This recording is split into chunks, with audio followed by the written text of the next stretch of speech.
Roblox is often seen as a harmless platform, a place where millions of players log on every day to play games, hang out with friends, and create their own worlds. On the surface, it's colorful, creative, and designed to be safe, especially considering how young a lot of its audience is. For most people, that's all it ever is, just another game.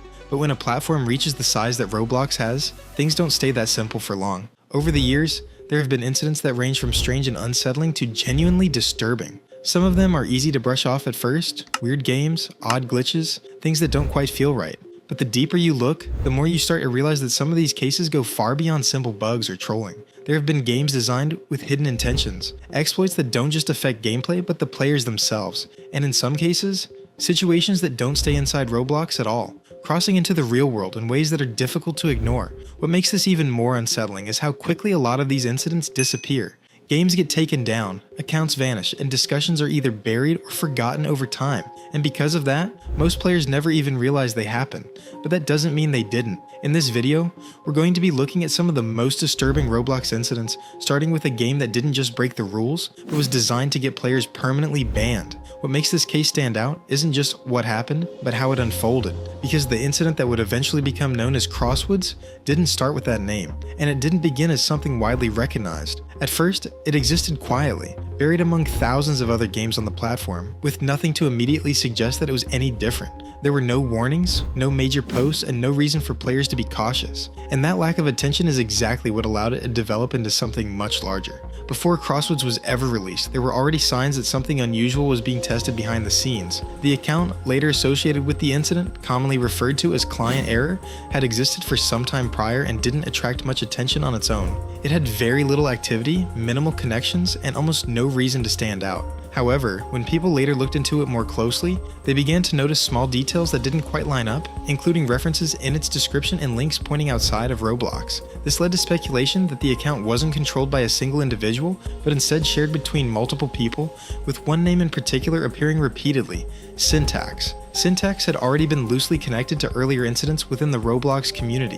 One of the more notable examples involved a game released in 2021 that appeared harmless on the surface, but contained a hidden interface exploit. Players interacting with the game believed they were clicking normal buttons, but behind the scenes, those inputs were triggering purchases. Some users reported losing large amounts of Robux almost instantly, with certain cases claiming losses in the hundreds of thousands. While the exact numbers are difficult to verify, the situation gained enough attention for the account associated with it to eventually be banned. Rather than ending there, however, it appears that this was simply part of a progression towards something more advanced. In the days leading up to Crosswoods, a separate game was quietly uploaded on July 12, 2022 under the name The Straker Hangout. At a glance, it looked completely normal. It had a simple layout, a basic menu, and the kind of minimal design you would expect from a low-effort hangout game. There was nothing in its presentation that suggested it was anything more than a throwaway project, and that was exactly the intention. The game wasn't meant to attract attention or stand out in any meaningful way. It was designed to blend in, to feel familiar, and to avoid raising suspicion. On a platform like Roblox, where thousands of similar experiences are uploaded every day, that kind of design makes something easy to trust without thinking too much about it. When players joined the Straker Hangout, everything appeared normal at first. They would load into the game, see a menu, and have no immediate reason to suspect anything unusual. There were no obvious warning signs, no strange behavior, and nothing that would cause someone to leave right away. But while the game appeared ordinary on the surface, something else had already begun happening in the background. As soon as a player joined, a hidden script would execute automatically without any interaction. This script began sending messages through Roblox chat system as if they were coming directly from the player's account. These messages were not random or harmless. They were specifically chosen to trigger Roblox's automated moderation system, which at the time relied heavily on detecting certain phrases or patterns and responding immediately. The system was designed to protect users by flagging harmful content, but in this case, it was being manipulated. From Roblox's perspective, everything looked legitimate. The messages appeared to originate from the player, and there was no clear distinction between something typed manually and something generated by a script. As a result, the system treated the situation as a genuine violation. Within seconds, the player's account could be flagged. In some cases, this led to temporary bans, but in others, the consequences were far more severe, resulting in permanent termination almost instantly. There was no warning given in advance, no explanation in the moment, and no opportunity for the player to respond or understand what had happened. For most people, the first indication that something was wrong came only after they were disconnected from the game and later discovered that their account had been banned. What made the situation even more effective was how little visibility the player had into what was happening. The game's interface wasn't designed to provide meaningful interaction. Instead, it served as a distraction, giving the player something to focus on, while the script operated in the background. By the time anything felt out of place, the process had already completed. Players would often assume they had simply encountered a bug or a connection issue, only to realize moments later that something much more serious had occurred. Despite how damaging this was, the Straker Hangout did not remain active for long. Roblox quickly removed the game and terminated the account associated with it.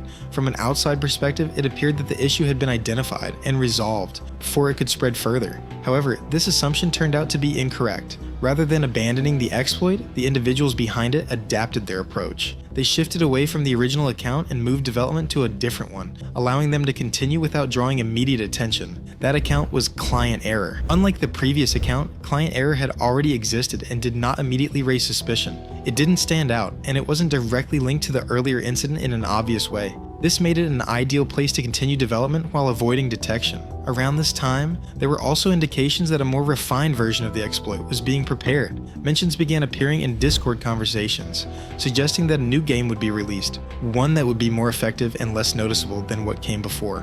On July 16, 2022, that version was released under the name Crosswoods. At a glance, Crosswoods looked just as unremarkable as its predecessor. It followed the same general approach, presenting itself as a simple and forgettable experience that wouldn't attract attention. But this time, there was a critical difference. The exploit had been refined to remove the few visible signs that had existed before. In earlier versions, some players had briefly seen messages being sent through their account before being disconnected. That visibility was enough to raise suspicion and contribute to the game being taken down quickly. Crosswoods removed that entirely.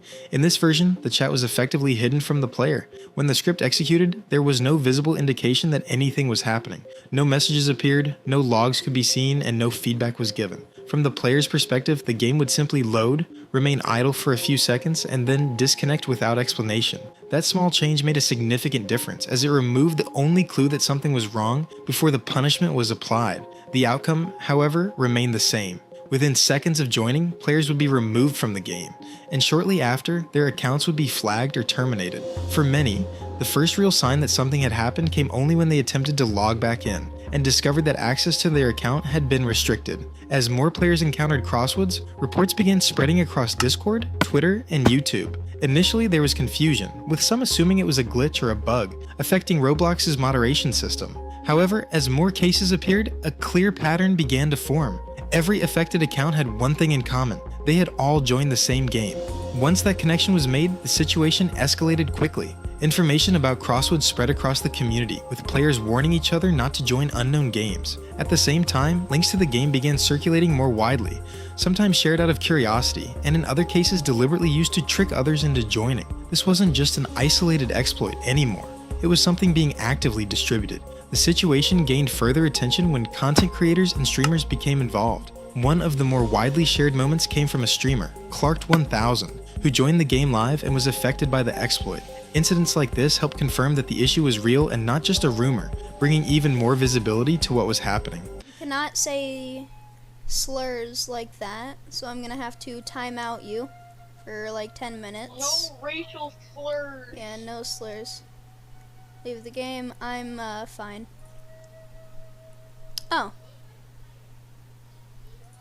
Oh, it's a troll thing. Okay. Well. Huh? Oh, did you hack my account? Oh, man.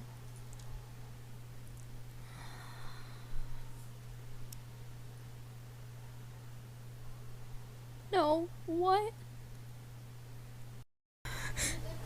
Yeah, I'm fine. I'm all good, Bear. No, I'm not. I'm not crying. It's fine.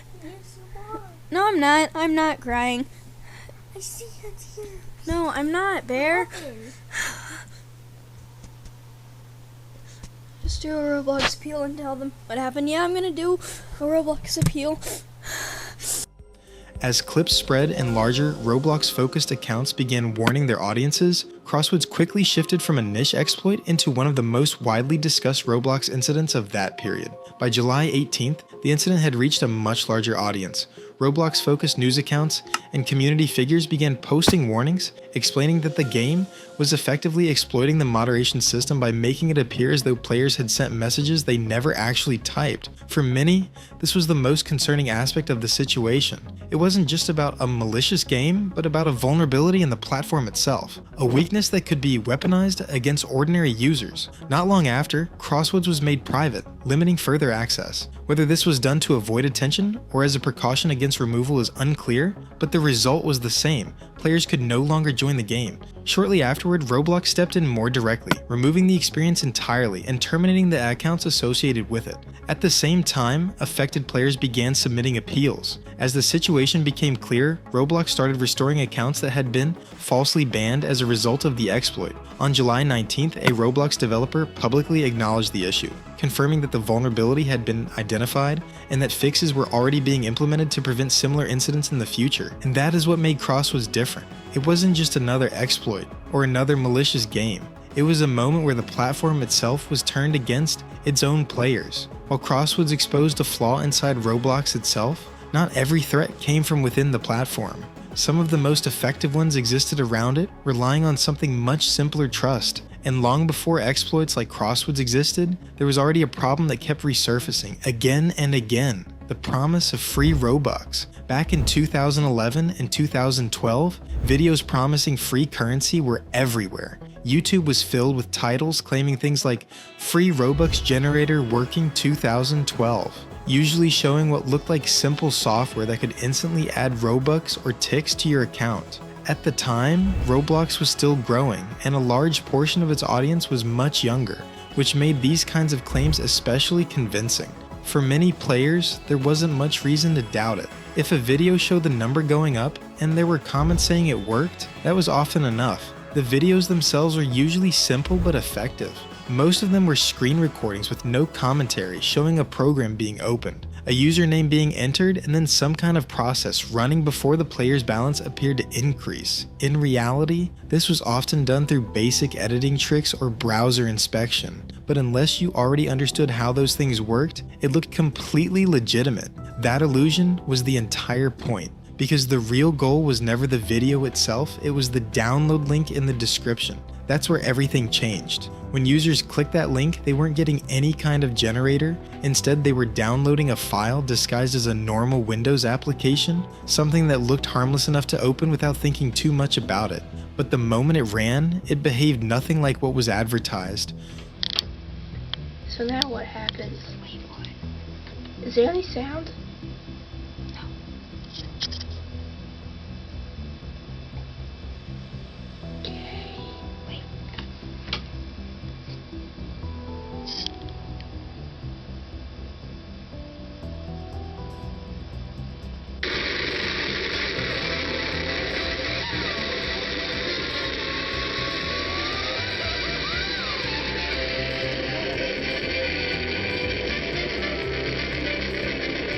Almost instantly, the program would force itself into full screen and take control of the screen, preventing normal interaction. What appeared next was something intentionally crude and aggressive: a poorly drawn, distorted face on a black background, designed less to look realistic and more to shock the person viewing it. At the same time, text would begin flying across the screen, repeating the same message over and over, while extremely loud audio played in the background. Most descriptions mentioned chaotic mariachi-style music blasting at a volume that was impossible to ignore, turning what might have been a simple prank into something far more overwhelming. What made the situation worse was that it wasn't easy to close. Unlike a normal application, this wasn't something you could simply click out of. Many users reported that standard inputs didn't work, forcing them to use keyboard shortcuts like Control, Alt, and Delete, or in some cases, restart their computer entirely just to stop it.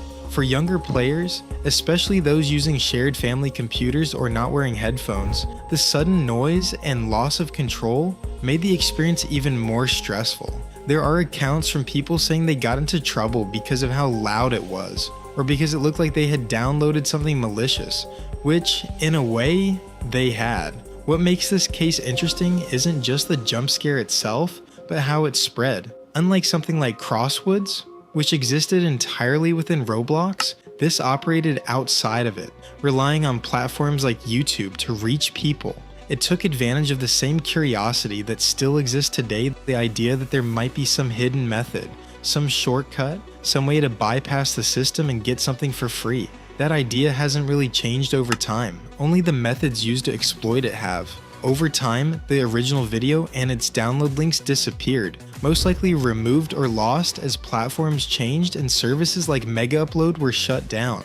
For years, this specific version of the so-called generator existed mostly as a vague memory, something people remembered happening but couldn't easily verify. That was until more recently, when footage of the program resurfaced and was shared again, confirming that it wasn't just an exaggeration or a story passed around online. It actually existed, and it behaved exactly as people had described. Compared to something like Crosswoods, this might seem smaller in scale. It didn't mass ban accounts or expose a flaw in Roblox's internal systems, but it represents a different kind of risk, one that existed around the platform rather than inside it. Because while Roblox itself wasn't being exploited in this case, the players were, and more importantly, it showed something that still applies even now. That sometimes the most effective tricks aren't the most complex ones. They're the ones that rely on people wanting something simple and trusting the wrong place to get it. Up to this point, the incidents we've looked at have all involved systems,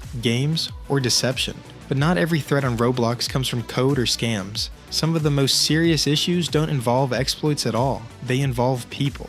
And one of the most disturbing examples of that is grooming. If the earlier incidents showed how Roblox can be used to mislead or exploit players through systems, games, or scams, this is where things become much more serious. Because one of the most disturbing issues connected to Roblox isn't technical at all, it's grooming.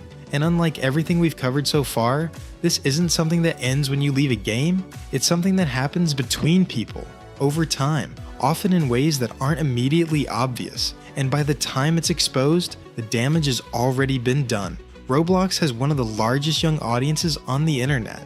Millions of players log on every day, many of them children, interacting through chat systems, private messages, and external platforms like Discord. Most of the time, that interaction is harmless, but the same systems that allow people to socialize also make it possible for the wrong people to build trust, create familiarity, and slowly cross boundaries without being noticed. That's what makes grooming so dangerous. It doesn't start as something obvious. It builds gradually, until it becomes something much more serious. A recent and very clear example of this was a situation involving a creator known as Inhe. At one point, he was growing rapidly within the Roblox community, building a large audience through trend-based content and gaining over 100,000 subscribers in a relatively short period of time. He wasn't just another small creator either, he was directly involved with one of the most popular Roblox games at the time, Toilet Tower Defense, where he held a community management role.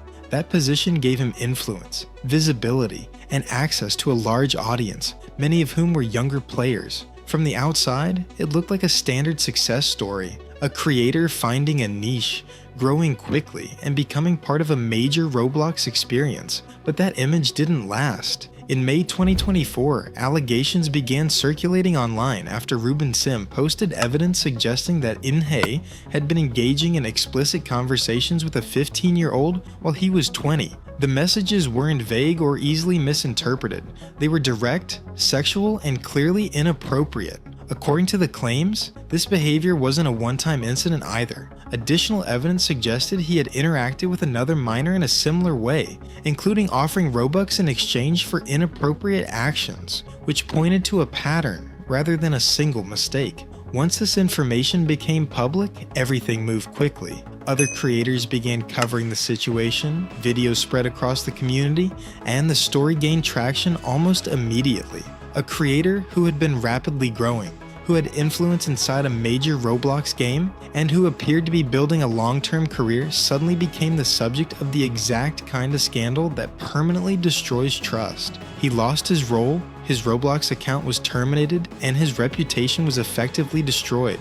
But what makes this case stand out isn't just how quickly it happened, it's how predictable the pattern was. A creator builds influence, gains access to a young audience, abuses that position privately, and only faces consequences once the situation is exposed publicly. And while Inhe's case was severe on its own, it wasn't isolated. Much larger and more widely known example involved KonekoKitten, a creator who, for years, had been one of the most recognizable voices in the Roblox community.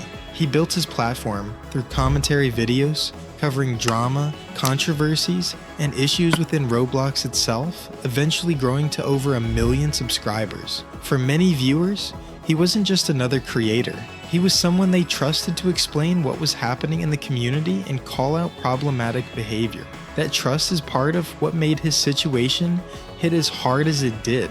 In 2021, he released a detailed document accusing another creator, Narpi, of manipulation and abusive behavior. That document spread widely and had a major impact at the time, but in 2023, the situation resurfaced from the other side. Narpi released a response claiming the document had been misleading, selective, and designed to present a one-sided narrative. Alongside that, older issues involving KonekoKitten's own past behavior began resurfacing, including conversations and relationships that people now viewed very differently with new context. What followed was a complete shift in how he was seen. The same audience that had trusted him to call out others began questioning him instead. He responded publicly, admitting that parts of the document were manipulative and that he had handled the situation poorly. But by that point, the damage was already done. The credibility he had built over years of content collapsed in a matter of days, and not long after, he stepped away from the platform entirely.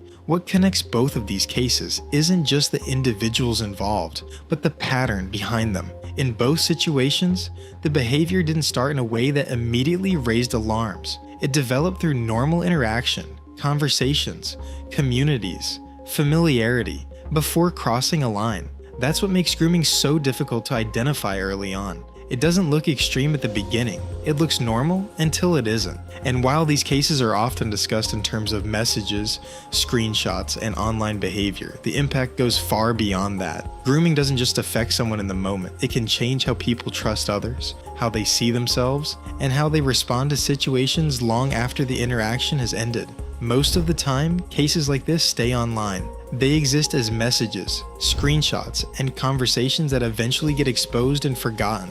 But sometimes it doesn't stay contained to a screen. Sometimes it escalates into something much more serious, something that crosses into the real world. In October 2024, a case out of Florida showed just how far this kind of manipulation can actually go. A 36-year-old woman named Tara Alexis Sykes was arrested after authorities uncovered what they described as a deeply disturbing situation involving a child, an infant, and communication that had taken place through Roblox. The case first came to light when a 2-month-old baby was brought to the attention of a child advocacy center after suffering serious injuries inside a home. Investigators quickly determined that the injuries weren't accidental in the traditional sense. The infant had been dropped onto a hard kitchen floor by a 10-year-old child, which immediately raised questions about how something like that could happen in the first place. As law enforcement began investigating, the situation became far more disturbing. It was discovered that the 10-year-old had been communicating with Sykes through Roblox prior to the incident. What initially might have seemed like a normal online interaction quickly revealed itself to be something far more serious. According to authorities, Sykes had been instructing the child over time, providing detailed methods on how to kill the infant. These weren't vague suggestions or hypothetical scenarios. They were specific, repeated instructions that escalated in severity. Investigators stated that she told the child to drown the baby in a bathtub, burn them with scalding water, and ultimately drop them onto a hard surface to ensure their death, which is the action that was eventually carried out. What makes this case even more disturbing is that the situation didn't stop with the infant. Authorities also found that Sykes had allegedly instructed the child on how to kill the adults in the household as well. According to reports, she told the child to wait until the adults were asleep, then attack them with a knife, and even suggested burning the house down by soaking bed sheets in aerosol sprays and setting them on fire. At one point, the child actually attempted part of this plan, preparing materials to start a fire before ultimately not going through with it. The level of influence in this case is what makes it especially concerning. According to statements from the investigation, the child felt pressured and afraid, believing that if they didn't follow these instructions, they themselves could be harmed. This wasn't just someone giving suggestions online, this was a situation where control had been established over a vulnerable child, to the point where they felt they had no choice but to comply. Law enforcement reacted strongly to the case, with officials describing it as something they had never encountered before, even with decades of experience. One sheriff involved in the investigation stated that in over 40 years of law enforcement, he had never seen anything like it, highlighting just how extreme and unusual the situation was. Sykes was arrested and charged with attempted murder while engaged in aggravated child abuse, and officials noted that additional charges could follow as the investigation continued. What makes this case even more unsettling is that it isn't entirely isolated when you zoom out. Roblox, as a platform, has faced ongoing criticism and even legal action over child safety concerns, with a massive portion of its player base being under the age of 13 and reports of exploitation cases dating back years. Concerns about how easily bad actors can access younger audiences have been raised repeatedly. Cases like this don't exist in a vacuum. They're part of a wider conversation about how platforms handle communication, moderation, and the protection of younger users. But what makes this specific situation stand out is how it escalated, because it didn't start with violence. It didn't start in the real world. It started the same way most of the other cases we've talked about started, through an online platform, through conversation, and through interaction that likely didn't seem dangerous at first. Earlier in the video, we looked at cases involving creators like Inhe and KonekoKitten, where grooming led to reputational damage, community backlash, and the collapse of entire careers. Those situations showed how manipulation can affect people mentally, how trust can be abused, and how influence can be misused within online communities. But this case shows what happens when that same kind of manipulation goes further, when it doesn't stay contained to messages, and when it leads to real-world consequences that are far more serious. Grooming isn't just about conversations or screenshots. It doesn't just exist as something that gets exposed in a video or posted on Twitter. In cases like this, it can lead to real harm, real injuries, and situations that can't simply be undone once they've happened. And that's what separates this from everything else we've covered, because at this point, it's no longer about Roblox as a game. It's about what can happen around it. When you look back at everything in this video, from exploits like Crosswoods, to scams, to creators abusing their influence, and finally to a case like this, a pattern starts to emerge. The deeper you go, the less these feel like isolated incidents, and the more they start to reflect a broader issue surrounding the platform itself. For most people, Roblox will always be what it appears to be on the surface, a place to play games and interact with others. But these cases show that there's another side to it, one that isn't always visible unless you go looking for it, and that's exactly why it's important to talk about it. If you made it this far, then you've seen how quickly things can escalate from something that looks harmless into something much more serious. Videos like this don't exist just to shock people. They exist because these situations actually happen, and most of the time, they're forgotten just as quickly as they appear. If you want to see more videos like this, covering topics that usually get overlooked or buried over time, then subscribing genuinely helps more than you might think.